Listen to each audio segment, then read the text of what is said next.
नमस्कार दोस्तों, स्वागत है आपका आज की इस वीडियो में। और आज हम बात करने वाले हैं बहुत ही इंटरेस्टिंग। DSSSB ने कुछ शिक्षकों की भर्ती निकाली है। किस पोस्ट के लिए कितने पद हैं और क्या उनकी क्वालिफिकेशन रहेगी मिनिमम, और कैसे आप उस फॉर्म को फिलअप करना है और किस तरह की उसमें जो एज रिलैक्शन है वो कितना है, सारा कुछ हम डिटेल से हम डिस्कस करने वाले हैं। तो चलिए, आपके सामने स्क्रीन पर आप देख रहे हैं ये DSSB की जो आधिकारिक वेबसाइट है, वहां से आप देख रहे हैं।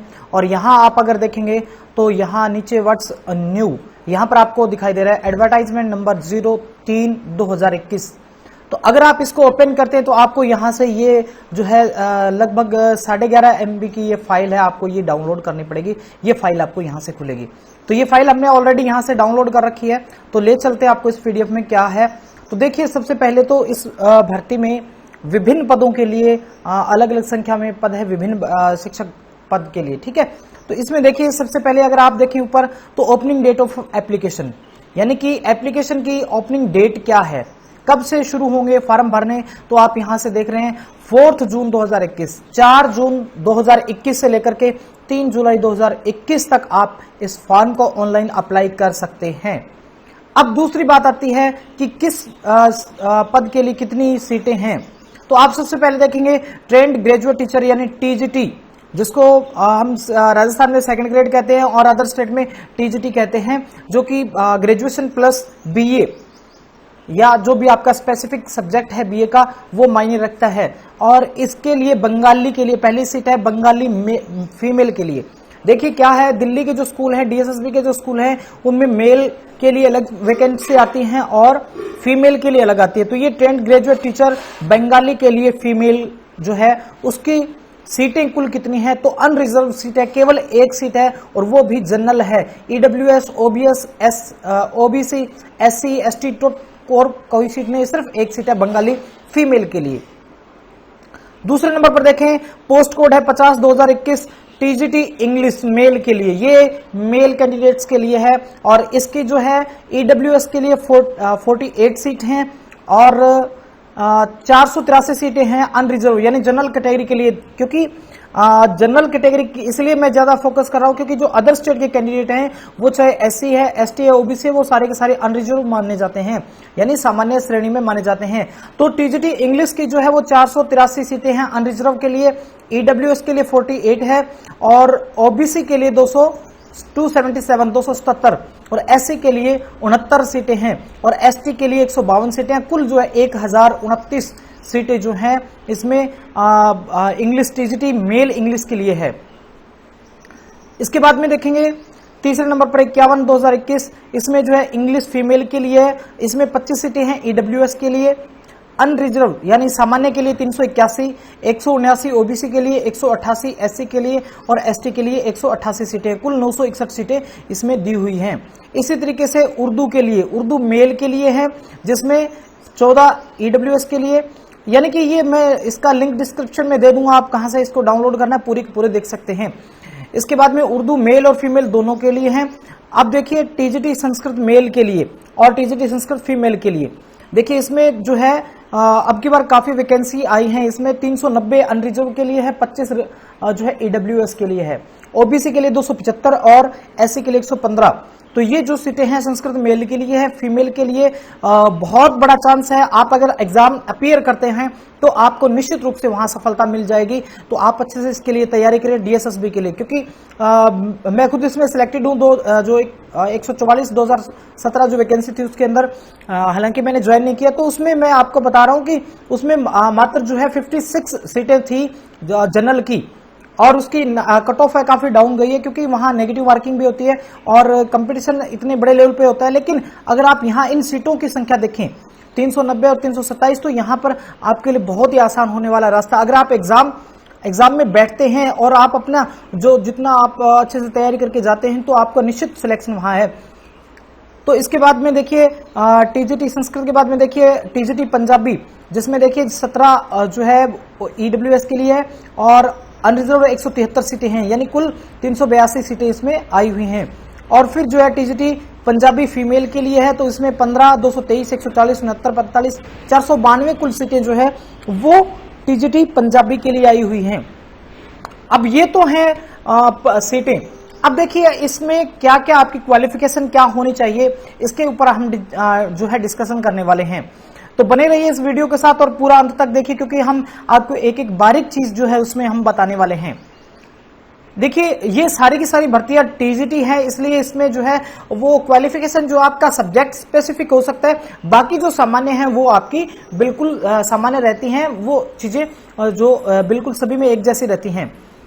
तो देखिए यहां से जो है वो सारी चीजें दी हुई हैं। अब आगे इस अगले पेज पर हम देखते हैं कि यहां पर ये 49-21 की जो है यानी बंगाली वाली सीट है, इसके लिए हम बता रहे हैं ये सेम सभी सब्जेक्ट के लिए सेम ही रहेगी। यानी हालांकि इन्होंने अलग अलग दे रखा है, लेकिन आप अपने सब्जेक्ट को मान के चलिए कि इसमें आपका बीए होना चाहिए। बीए ऑनर्स हो सकता है, बीए हो सकता है जनरल, जिसमें एक तो आपकी मॉडर्न इंडियन लैंग्वेज MIL यानी मॉडर्न इंडियन लैंग्वेज उसमें एक सब्जेक्ट होना चाहिए। दूसरा, अगर आप बंगाली के लिए है तो आपका एक जो बंगाली जो है वो इलेक्टिव सब्जेक्ट होना चाहिए। अगर आप पंजाबी है तो पंजाबी का इलेक्टिव सब्जेक्ट होना चाहिए। और अगर आप संस्कृत से कर रहे हैं तो आपका एक संस्कृत इलेक्टिव सब्जेक्ट के तौर पर आपका होना चाहिए। अगर आप पंजाबी में देखें तो आपके पास या तो पंजाबी इलेक्टिव हो या फिर आप ज्ञानी वगैरह की डिग्री है वो हो सकती है। अगर आपके पास संस्कृत है तो आप शास्त्री हो सकता है, या फिर आपका इंग्लिश जो इलेक्टिव संस्कृत है वो हो सकता है। और इसी तरीके से आपके जो है अंग्रेजी अगर है आपके पास तो अंग्रेजी भी आपका इलेक्टिव होना चाहिए। ये जो है मिनिमम सब्जेक्ट की आपकी रहती है। और इसमें जो आपका जो सब्जेक्ट का है वो मिनिमम जो है 45% जो है वो इसमें आपका जो स्कोर होना चाहिए, या इसके इक्वल जो भी जो होती हैं वैकेंसीज वो आपके पास होनी चाहिए। यानी इसके जैसे ग्रेजुएशन बीए है, या आपके पास शास्त्री है, या फिर आपके पास ज्ञानी है, इस तरह की अगर डिग्रियां हैं तो आप जो इसमें एलिजिबल हैं। दूसरा इन्होंने क्या रखा है, मेन रखा है कि आपके पास उस सब्जेक्ट में जो है आपका सीटेट जो है सीबीएसई के द्वारा जो लिया जाता है, सीटेट जो है आपका होना चाहिए।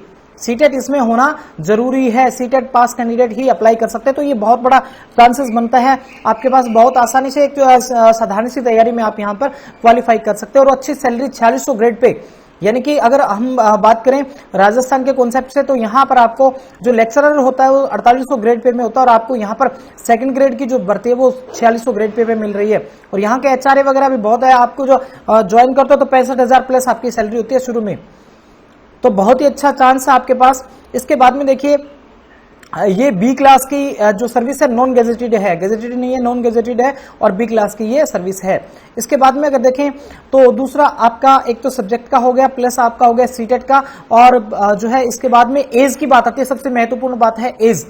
तो एज इसमें होना चाहिए 32 साल का, आपका जो है वो 32 साल से कम होना चाहिए। 32 साल से अगर आप ज्यादा हैं तो आप इसमें अप्लाई नहीं कर सकते। लेकिन अगर आपने दिल्ली सरकार के अधीन as a guest teacher, contract teacher अगर आपने सर्विस की है और आपने एक साल में कम से कम 120 दिन आपने अगर काम किया है उसके अंदर, तो आपको 5 साल की एज रिलैक्सेशन वहां मिल सकती है।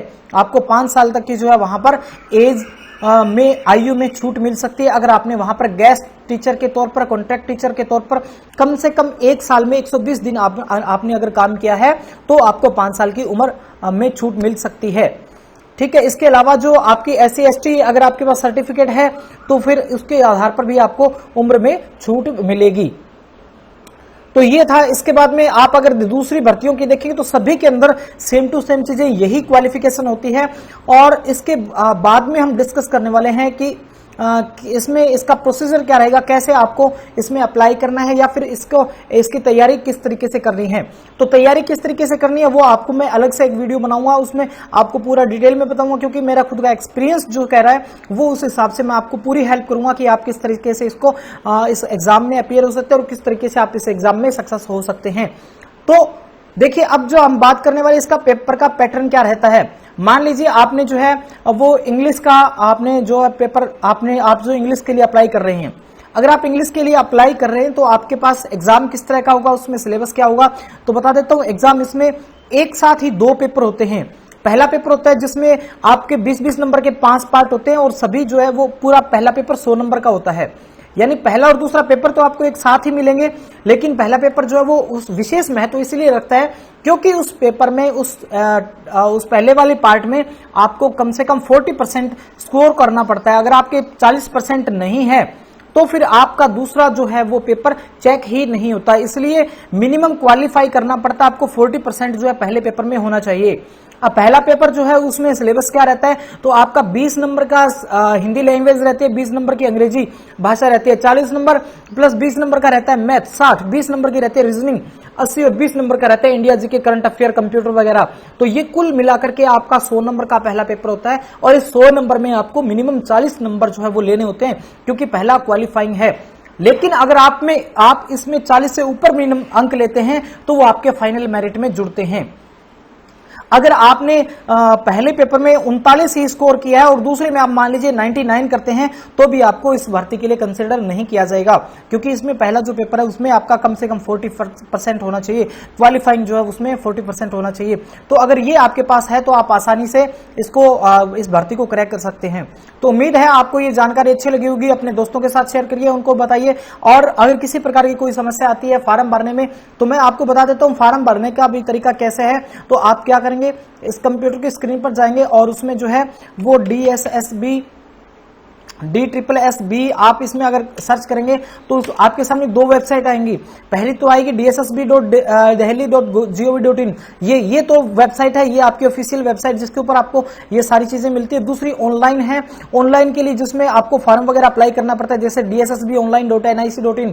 इसके ऊपर आप अगर क्लिक करेंगे तो आपके पास कुछ चीजें आपसे मांगेगा, जैसे एक तो 10th के रोल नंबर कितने हैं, 10th का पासिंग ईयर कितना है और 10th के जो आपके जो DOB है वो सारी चीजें जो है इसमें एक बार ही रजिस्ट्रेशन नंबर, इसका रजिस्ट्रेशन जो है वो एक बार ही होगा। आप चाहे जिंदगी में कितनी भर्तियों के लिए अप्लाई करें DSSB में, आपका केवल एक बार ही रजिस्ट्रेशन होता है। इसलिए इसके अंदर जो मोबाइल नंबर आपने देना है उसको बड़ा ध्यान रखना है, क्योंकि मोबाइल नंबर अगर मिस हो गया तो फिर आपका मोबाइल नंबर चेंज होना बड़ा मुश्किल हो जाता है। मुश्किल क्या, फिर तो बहुत बड़ी बात है, अगर आपका चेंज हो जाए तो हो जाए, अदरवाइज आप अपने अकाउंट को रिकवर नहीं कर पाएंगे। क्योंकि इसके जो OTP वगैरह आते हैं पासवर्ड रीसेट के लिए, तो वो भी पासवर्ड हमेशा एक रहता है, पासवर्ड रीसेट का जो मैसेज आएगा वो आपके जो नंबर यहां दिया उसी नंबर पर आएगा।